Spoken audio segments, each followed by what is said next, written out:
copy. Oh. You got to speak the kids' lingo. I don't know. I've disappeared just as we went live. Let me see if I can find the link for everybody. I had to sneeze, and I didn't want to do it on camera and have it recorded. You didn't want it to be the first thing recorded? Oh, I thought we were recorded already. Oh, we're already recording. It's all good. Oh. It's very casual here. I can snip this off at the end. What? Oh. All right. I guess we're good to go because we've already been going for about 45 seconds.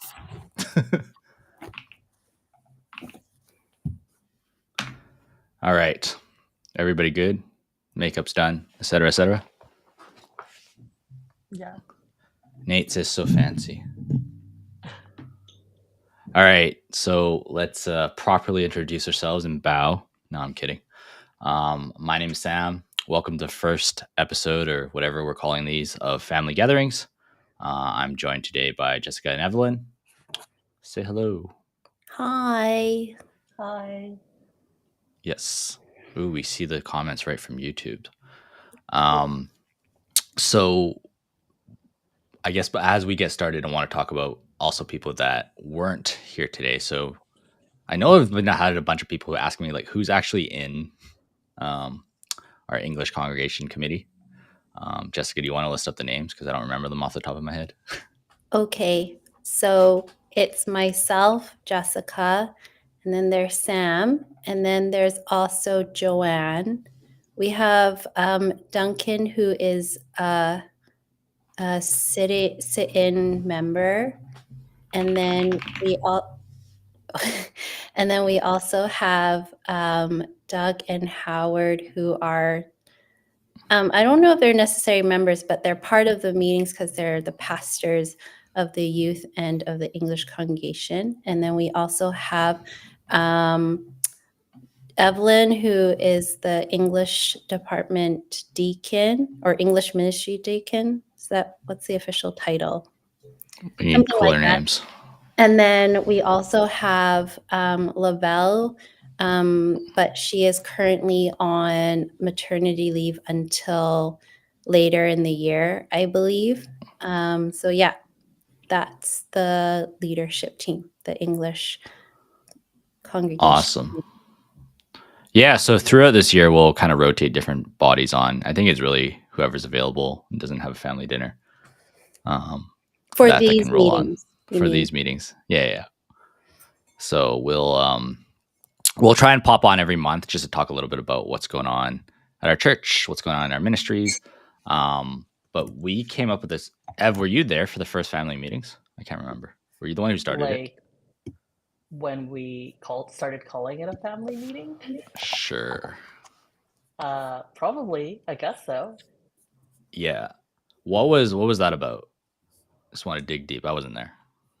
Yeah, I think at that time it was before we had our parallel board and when the English congregation was still a department of the church, but we felt that as part of ECC, we really wanted to have an opportunity to better share what was going on, what our leadership is always thinking and talking about. And it's not just ministry planning, but I think it's really looking at the bigger picture and how do we share that heart and the vision that we feel that God had placed on us as leaders, and how do we share that with the rest of the church? And we didn't want to call it a AGM or just a special general meeting or anything like that. And we wanted it to be a bit more personable and sort of accessible to the congregation. So we rebranded, in a sense, to a family meeting. And I know Sam has decided to rebrand yet again to a family gathering, because it's not so much a meeting, but I think you guys are going to get a chance to hear us chat and sort of get a sense of maybe what some of our conversations are like during ECC meetings as well.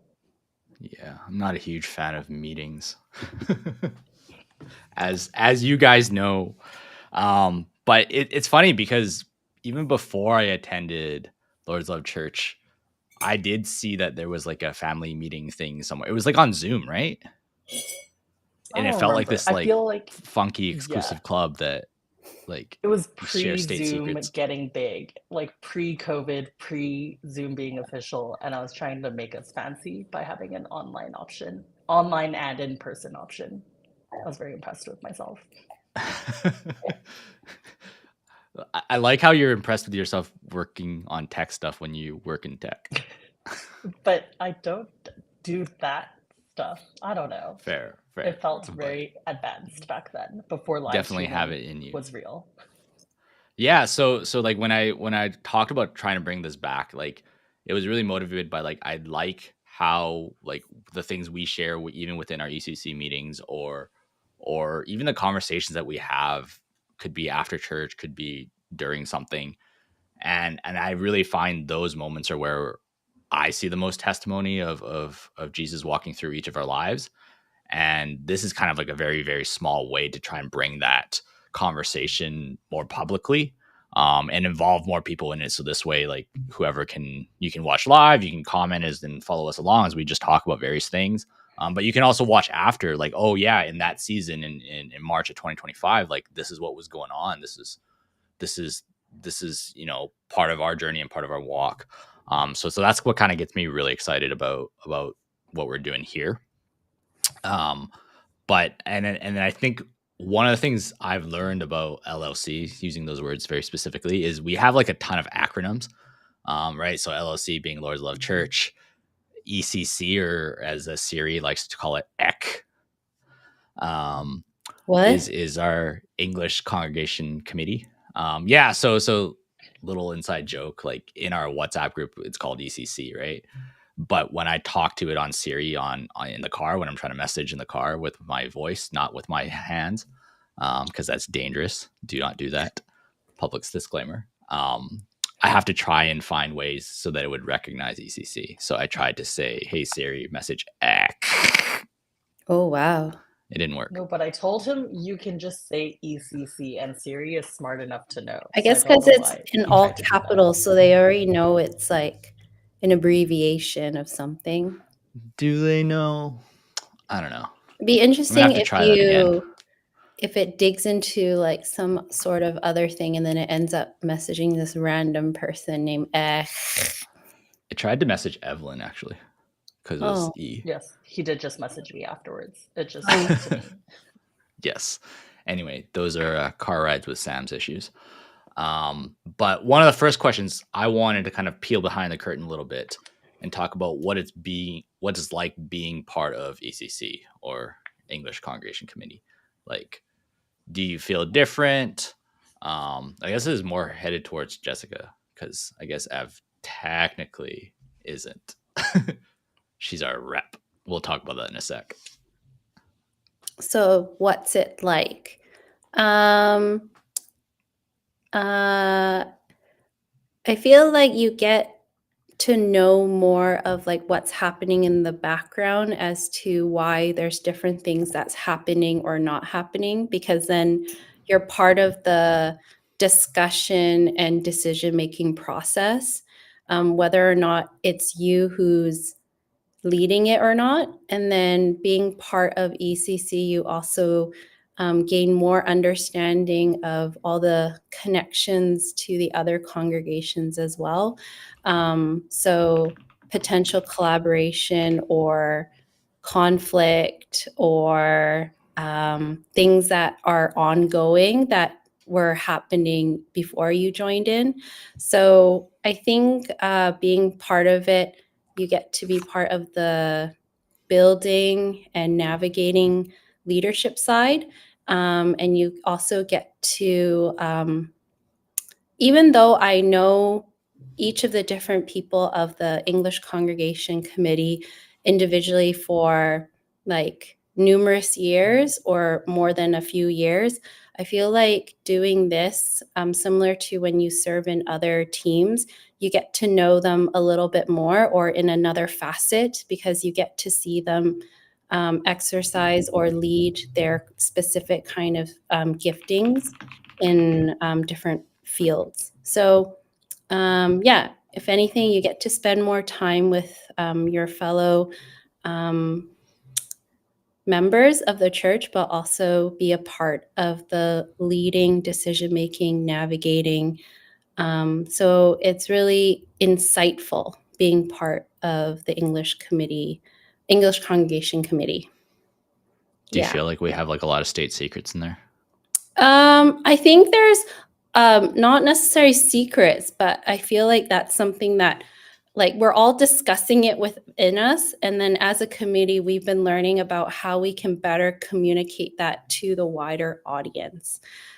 Because I think what's tricky is that because there's so many of us in different roles outside of ECC that it's like, okay, we all know, but actually we don't all know because we didn't fully disseminate it to like a wider sphere. But because we're all in different parts in different ways, then it feels like, okay, yeah, we've told everyone or we've disseminated it so that now it's common knowledge. But that's something that we're learning to be better at in how we communicate and share information through different means rather than just like, I don't know, to a certain level. But yeah, I don't know if there's like a lot of secrets, but if anything, it's the hugest challenge for me is that the meetings go late and I'm really tired. And so Okay, I try really hard. Sam So sent a video of our last ECC I meeting in our know group it's chat, and it was just fading. But it was, to be fair, it was like an hour and a half past her bedtime, but it was like 5 hours before my bedtime. So I was like, yeah, I'm wide awake, and Jess is like, I'm dying. I know. Yeah. Yeah, I think that's the biggest challenge is like how we sometimes have so many different things we want to discuss that it goes late, but I'm learning to pace myself and finding ways to be present. No, I mean that's not on you, right? And we're jumping ahead right now, but like I would say that's the hardest thing that I've had to deal with working with ECC is the different time zones that our team seems to be in at, because there's certain let's not name names, but there's certain members that are early birds, right? Like, and I would argue probably more normal, more healthy. But they wake up early in the morning, and so our meetings are always at night. And so it's understandable that after a certain time, the energy levels, dip. At the same time, you can tell that there's other members who it's kind of like this threshold, right? Like as one group dips, the other group is just rising, right? And you can tell they get more excited as the Like night goes on. what's the golden hour? Yeah. And so trying to plan around to like talk about like the most important issue of that evening at that golden hour is like the biggest challenge.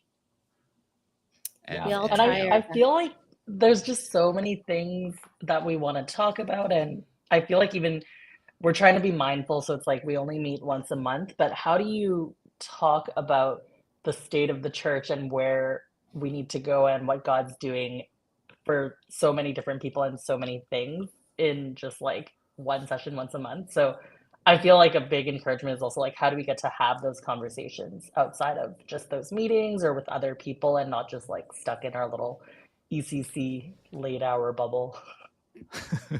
That's why we're extending the conversations to live streams now. I know, right? Yeah. So what would you say is like to someone who would be interested in a leadership position at Lord's Love? Like what would you encourage them? Is there like a certain bar that I don't know if it's skill because I'm on it, but but like what would you say to encourage them to think about? Like what are the considerations? Are you asking it as like if Yeah, like to if be a someone was leader? interested. Yeah. And we are taking sit-in members still, even now. So if you're actually interested, come talk to us.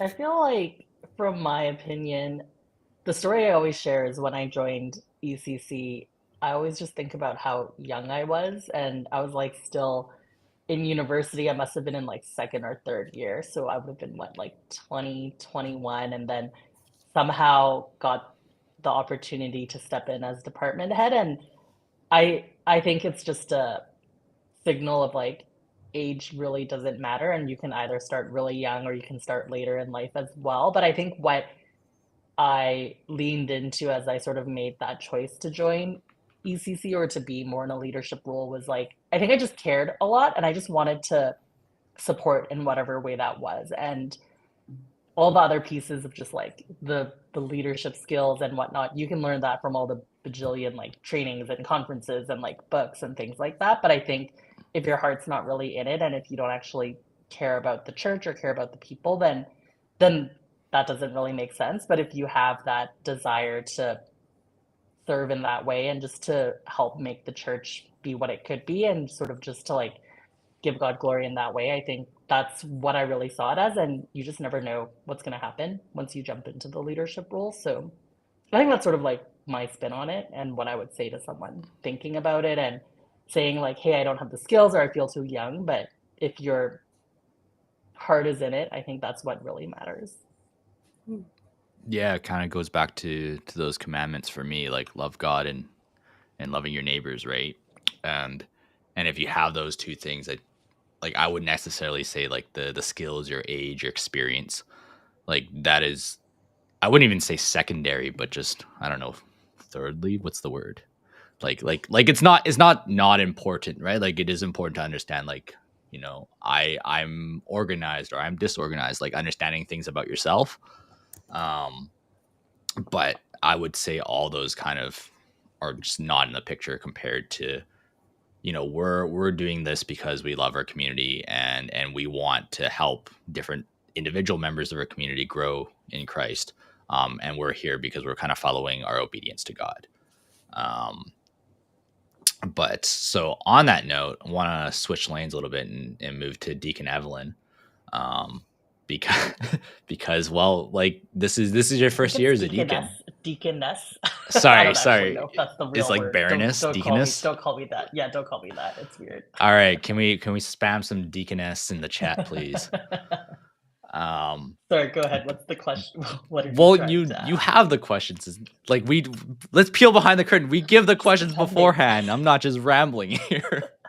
But what kind of went into your decision making process? I know you and I talked about a little bit offline, of you becoming a deacon, and now that you're, what is it, 3 months, month three, Two and a half two months two in. and a half months in, like what is it? Has it been up to your expectations? Like what have you seen? What have you learned? What is it like?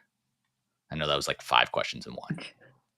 I think it's, I will say, I think it's been too early to really say what I've learned or what I see as my role on the deacon board yet. I think I'm still understanding and it's, I always just share that afterwards. We do conduct the meeting mostly in English, but there is also like Cantonese and Mandarin. So I feel like my brain is just on hyperspeed trying to translate and I can't actually translate Mandarin. So I'm just pretending to translate Mandarin to something that I understand. So it's definitely hard. I think physically tiring is the biggest sort of mental barrier there. But I decided to become a deacon. I think it was plan or like my next level up. But I think I really felt that God was calling me to step back in and take a step back from ECC and being as deep into our English ministry planning and sort of running the different departments within the English ministry itself. But I think being able to support on a higher church level and what does it look like to be a bit more intercongregational and sort of help connect the dots there. And I've always been really passionate, I think, about what is like the church vision and like purpose and also still don't have an answer to that. But I think navigating that with the different congregations has been sort of, I think, a desire as I step into this role for the next 2 years. And how can I sort of lead in what the church is doing to what that means for our congregation in our context, in our culture. So I think that's sort of what I see as my challenge for the next 2 years, of being the deacon and helping out with that. And I feel like I'm just very uniquely situated in that I didn't grow up at the church. And I always say that I feel like I can come in and they didn't know me as a kid, so I can sort of stand my own ground and be more seen more as a peer. And sort of just give that representation from the English ministry, where so often in a lot of Chinese churches, the English side is always like the child, and just we never get that chance to grow up. But I can sort of come in You and came be a bit, grown. yes, I was already full size and full grown when I joined. So I think that sort of gives me not an advantage, but I think just allows me to start on level ground with the other deacons and be able to offer my opinion and contribute to the conversation and be heard in that way. And I appreciate that, and being able to like, yeah, just have that back and forth discussion versus being more easily brushed aside. So yeah, Has your Chinese gotten better?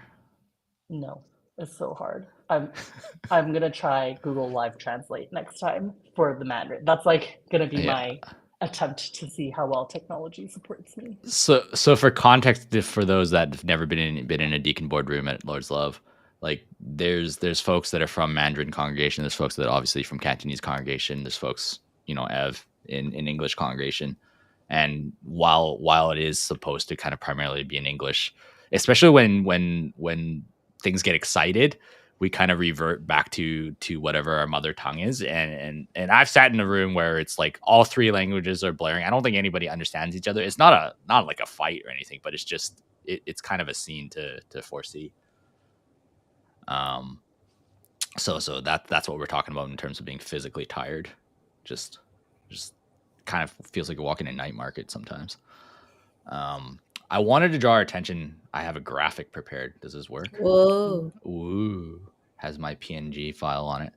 Um, and this is the verse that people kind of refer to commonly for deacons, and really, like, if we pull it back, like leaders in general, um, referring to kind of First Timothy 3:2-4. Now the overseer is to be above reproach, faithful to his wife, temperate, self-controlled. I'm not going to read all of it. It's on the screen.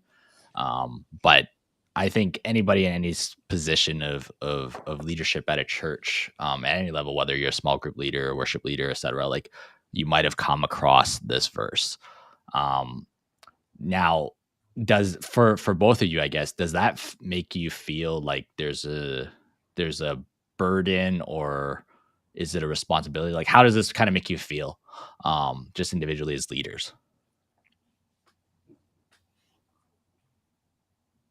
This wasn't in the notes. A surprise.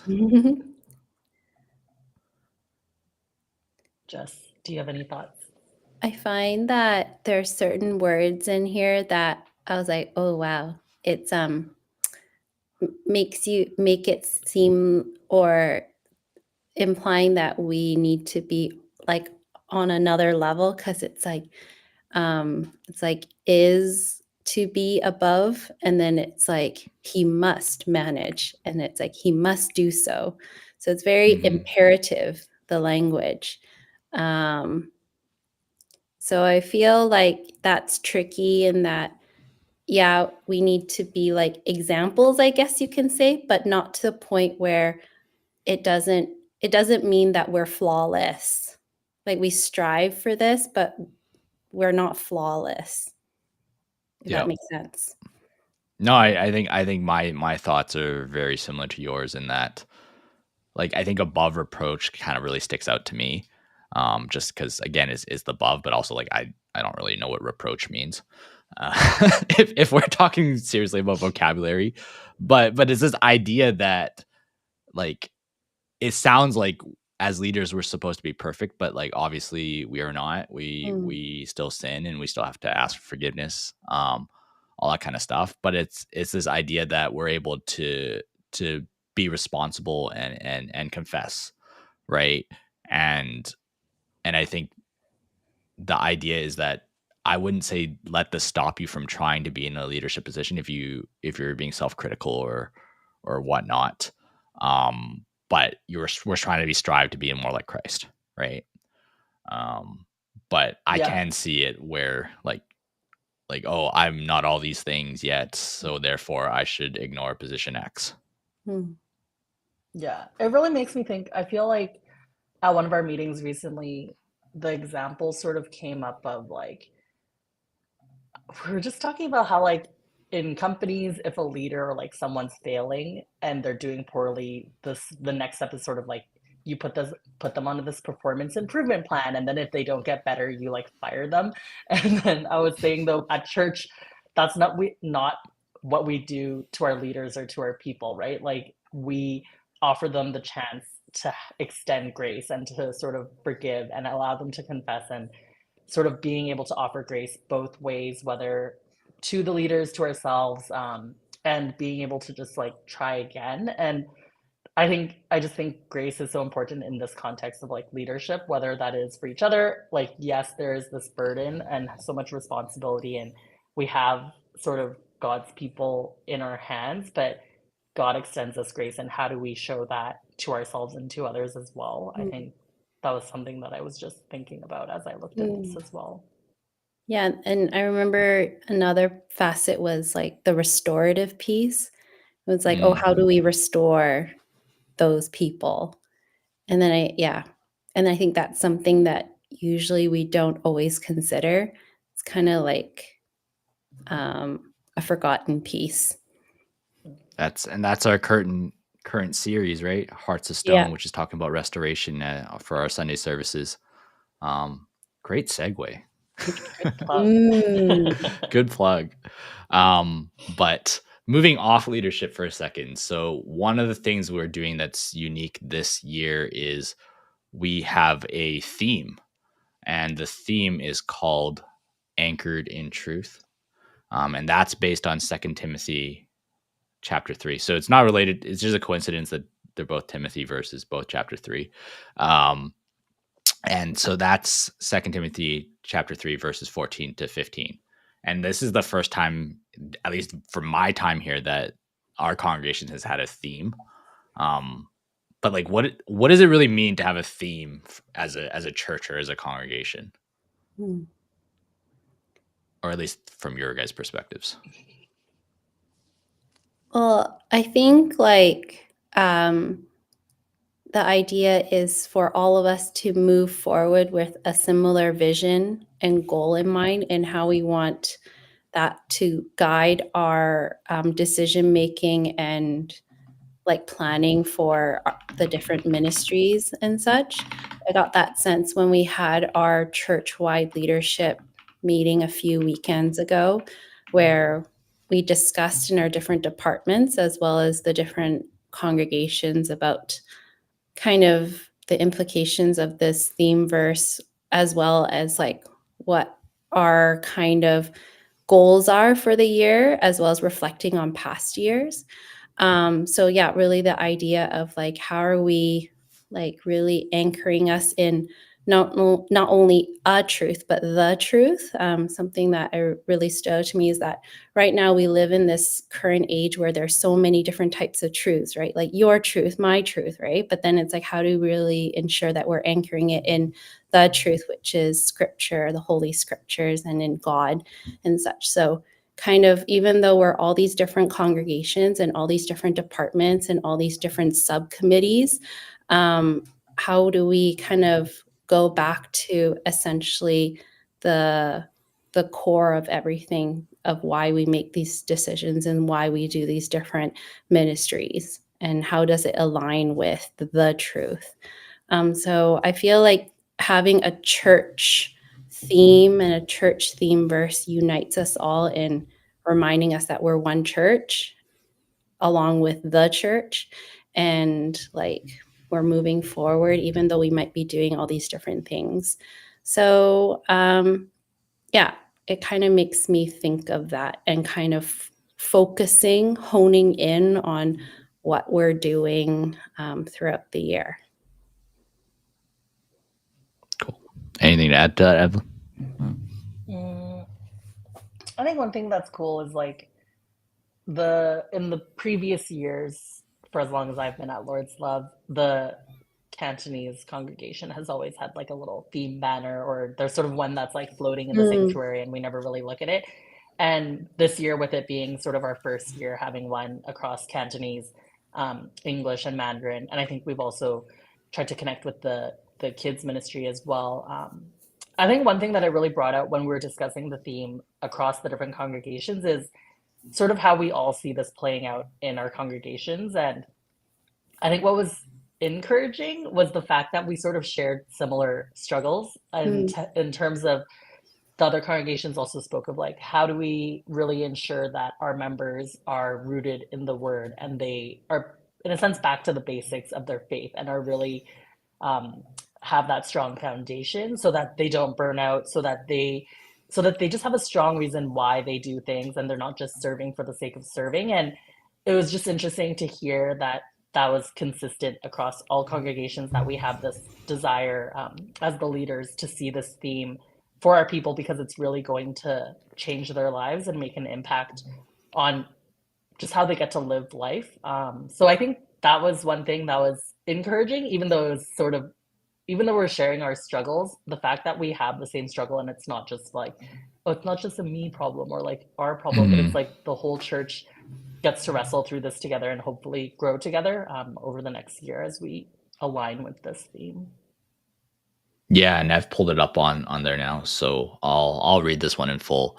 But as for you, continue in what you have learned and have become convinced of, because you know it, those from whom you learned it, and how from infancy you have known the Holy Scriptures, which are able to make you wise for salvation through Christ or through faith in Christ Jesus. I need a reading lesson. Wow, that was difficult. You But did your that's second. best. That was You did Second your Timothy 3:14-15. I think it's the funky graphic I put on the background. I think it's also like not very normal, like what we usually how we usually speak. Like it's not very like much of a vernacular kind of thing. It's like Yes. long Sam does not know what the run-on word vernacular sentence. means. I don't know what it means, but I use it a lot. Just the spoken. I was waiting for it to be used in this stream. But I think that's the one thing at Lord's Love is there's always, it feels like, a lot going on. And whether it's like Alpha Night or like Fellowship Lunch or Ping Pong Club or Pentasport, like there's all these sorts of ministries that are going on. But I think a challenge for us as we keep growing and trying each ministry to become better and to become more Christ-like for the people involved in those. It's like what are we rooted in? How is the Penta volleyball team different than if we joined a recreational volleyball team, right? Like those kind of thought process. And this, for me anyway, in ministries that I'm involved with, it helps me think like, hey, what's the bigger picture here? How is this helping me become more Christ-like, or is it the reverse where, you know, I'm saying some things on the court that I shouldn't be saying or whatever. I did say confession time, right? But speaking of different ministries, I did want to spend a couple minutes here talking about different things that we got going on, at least in the recent. And I know, Jess, you and your team have been working hard with community learning. Do you just want to share a little bit about what's going on in there? So community learning is every Sunday from 9:30.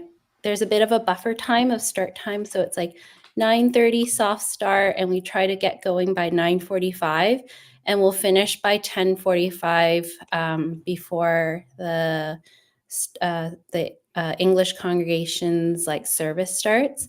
And so we meet in the side chapel, and for the next weeks until April 20th, we're doing a Lent series, a guided like discussion. It's a weekly one, but there's also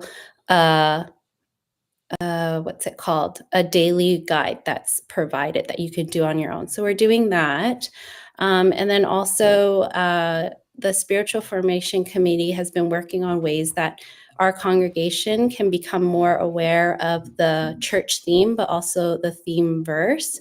One of our hopes is that everyone can memorize it, but not only memorize it by verbatim, but kind of memorize it in a way that resonates in their heart so that they kind of relate to it, and how do they reflect upon it, and what does it mean to them. So not just memorizing with your mind, but also having it written in your heart.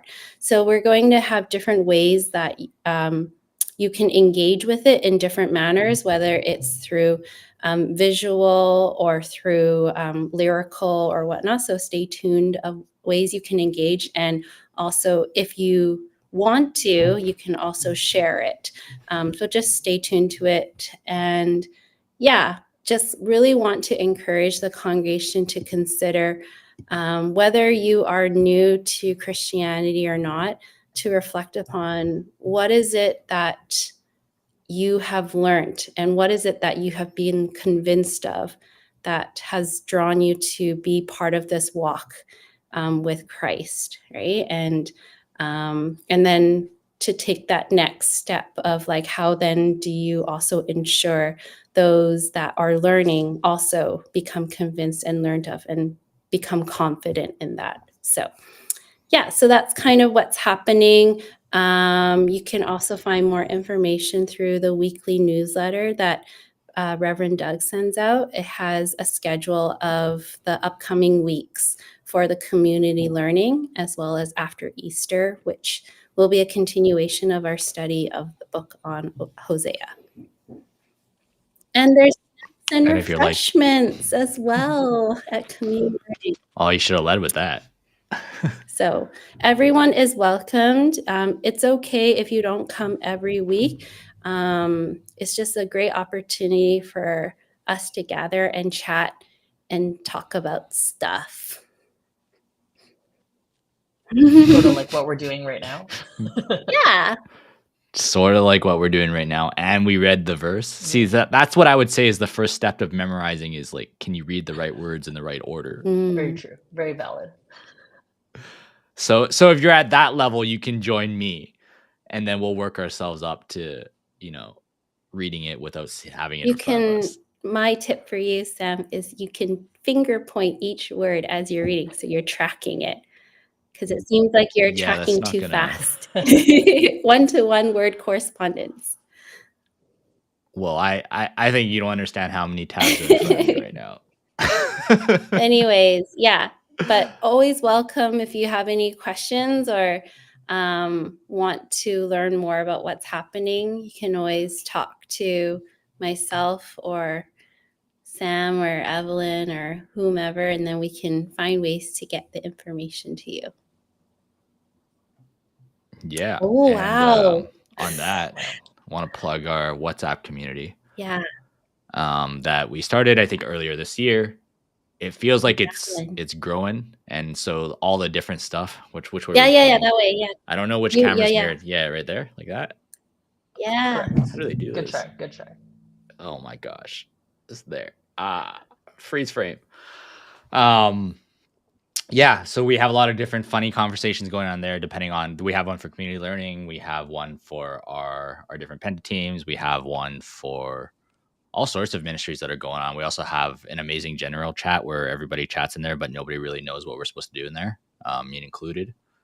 But it's a fun time. So if you're not already there and you're watching this for some reason, which is amazing, thank you.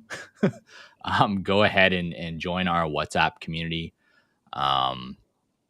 Yeah. What else we got going on in terms of ministries? We actually do have an SGM, so that's a special general meeting on March 23rd after our service. As a reminder, our services are at 11:15 every Sunday, and we are going to work on getting it streamed here as well on this channel. Just trying to not have before we kind of go public with it. But the goal this year is to have our sermon streamed every Sunday at 11:15 on Sundays. I said Sunday like 3 times. The day that happens. And other things that are going on, I have here. There's a kids ministry taco night. I believe that's for parents. Yeah, with I read it briefly, like with kids up to grade 7 or something. Yeah, with kids up to grade 7 for the families. Yeah, to have taco night. Otherwise, no tacos for you. But that's going to be on March 29th. I was going to say, I think it's also open to bring friends if your kids have friends that they want to join. I think at Christmas we did a gingerbread house making session, and I feel like we also had a summer barbecue, if I remember correctly, maybe pumpkin carving. So it's fun if you want a chance to invite some of your kids' friends out as well. It's Kidsman on a knows how to party, Saturday. man. All right. And then what else is there here? So there's a couple shout outs that I want to do. So first of all, shout out to our Pentasport teams. We just wrapped up, I think, the volleyball season. So we had 2 teams. We had, I might get these names wrong. So we had J Monks. They finished second in their tier. Congrats to them. GG's, well played. And then biasly, my team, or the team that I'm on, I'm like the team mascot. Mission Unblockable. They won their last game to lock in 7th place in their tier. So congrats to those guys. Yeah, and I think we have a new team this upcoming Penta season too. I think that starts in 2 weeks. I think March 26th. So stay tuned. If you have time, you like sports, you like watching people try really hard and sometimes do it well and sometimes fail. Feel free to come and watch the games. And that's going to be like the next, is it 2 months or 3 months, Ev? 3 months. I was 3 sharing month season with the ECC that I'm excited because all of us older folks, most of us older folks have retired from the team, and our youth and young adults, I believe, are doing a bit of a takeover. It was not a hostile takeover, but they have taken over, which is very exciting. I think we have some of our OGs, our original Pentasport the team boomers. players on there. No, I didn't want to call them millennials. boomers. They're the millennials. That's what I call them, but the yeah, boomers that's and the exciting. zoomers. Yeah, hopefully everybody has their ACLs intact at the end of the season. That's what we're all praying for. And then birthdays. So do you guys have the list in front of you, or shall I read the whole list? I have all right, it. Why don't you do the birthdays? I'm like sick of my own voice. Okay, so happy birthday for the people in March: Anthony Mack, Christy, Greta, Katie, Emily, and Pastor Howard. Yay. And then, of course, we have April, right? a fresh birthday. We have Benaya, who is Jermaine and Samuel's son, who was born this past Sunday evening. Yay! Nice. Shout out to them. Yeah, and Jermaine has left the hospital and is at the Lee household, so she's doing well. It's awesome. Woohoo! Nice. All right. I think I misspelled the name in the notes. So yeah, I checked. I fixed it. I went like this. Do. Awesome. So we're right up to 7:45 now. I promised we'd all get out of here in under an hour. Any last shout outs or things that you guys want to talk about? If anyone is interested, it was put in today's newsletter, but Christ City Church is doing 2 courses in person that are running for 8 weeks. Tuesdays is how to read the Old Testament, and Wednesdays is history of the church. So starting April 1st and April 2nd, respectively. The cost, if you purchase now as an early bird, is $35. After that, I believe, is $50. I've signed up for the Tuesday one. It's every Tuesday from April 1st till June something, 8 weeks later. And it's from 7 to 9 p.m. there. So if anyone wants to partake, let me know. We can go together. And then, yeah, it'll be an interesting time of learning if you want to learn. It's taught by this person that is very good. I forgot. What a sell job. His name is of course good. Ian. I don't know. Yes. Doug was saying he was a regent professor. Yeah. Very wise. Yeah. But regardless, it'll be a good opportunity to learn as well as connect with fellow believers in the community because their church is just a couple blocks north of us. They're located right near John Oliver and the graveyard. Nice. Yeah. My 43rd and something. I'll give a 30-second update as well. Thanks, Jess, for sharing that. We had our first Panama short-term mission trip team meeting last Sunday. So we sort of planned out a few details, including some of our fundraisers, which we're very excited to be hosting. There's some talk of we're very likely bringing back our very strong milk tea yet again to sell on a Sunday. And we're going to add in some, I think, bubble waffle selling. So wow. we're excited to be offering that in a few weeks, a few months, a little bit from now. So stay tuned. Join us at the next family gathering and we'll give you a bit more details on that. Better start saving up your money and sugar intake. Fantastic. Sweet. That's awesome. So we're right at 7:45 now.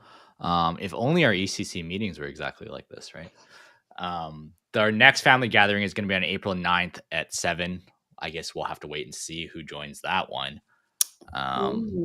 But yeah, if you want to just get pinged on this stuff, subscribe to our YouTube, subscribe to our Instagram. And we'll see you in the WhatsApp and we'll see you on Sunday.